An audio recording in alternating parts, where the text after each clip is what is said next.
Racing to the 2021 Kentucky Derby, and this time we take another prospect look at the recent long shot finisher, second place at 90-1 in the Breeders' Cup Juvenile, and I'm talking about Hot Rod Charlie, the son of Oxbow. And there's some fans that like the son of Oxbow after that big finish. They completed a nice exacta, a big trifecta if you hit that. Now, Hot Rod Charlie is by Oxbow, who was trained by Wayne Lucas. He won the Preakness Stakes, ran a nice race in the Kentucky Derby, participated in the Belmont Stakes, so he was kind of a hard-knocking campaigner.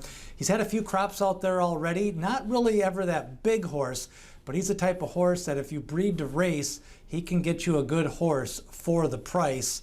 And of course, for Hot Rod Charlie, he's got some races on the dirt, he's got some races on the turf, he's kind of mixed them in, so I like the fact that he's got a nice solid 2-year-old foundation. Depending on where they want to go, they can stay out west as a 3-year-old. Sometimes Doug O'Neill will point for either New York or Oaklawn Park, but I think those races are going to come up pretty full with a lot of those Midwest horses in those races at the fairgrounds on Oaklawn. So maybe out west might be the place to stick with a horse like Hot Rod Charlie. You know, I think conditioning is not going to be an issue. I think stamina is not going to be an issue.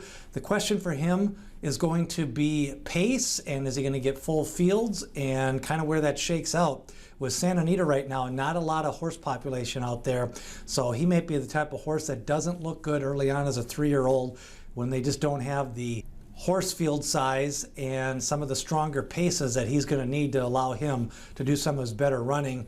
But he's put together 3 nice efforts in a row and 5 total starts for a pretty good bargain price. Of course, he was purchased on the cheap for $110,000, and actually for an Oxbow, that's a pretty good price. So he actually was one of the more highly rated Oxbows at that sale that sold. So that's a look at Hot Rod Charlie. What do you think of him? What did you think of his second place finish in the Breeders' Cup Juvenile? Remember, share this video with your horse racing friends, hit subscribe, ring that bell for notifications, and soon, starting later on this year, we are going to have the Future Book, a weekly look at the 2 3-year-old series as we get ready to bring you all the way to June and the end of the Triple Crown Trail. So watch for that, hit subscribe, and don't miss any of these prospect videos. We've got videos up in the last few days of Keep Me in Mind and also of Red Flag, our most recent videos as we look forward to the 2021 Kentucky Derby.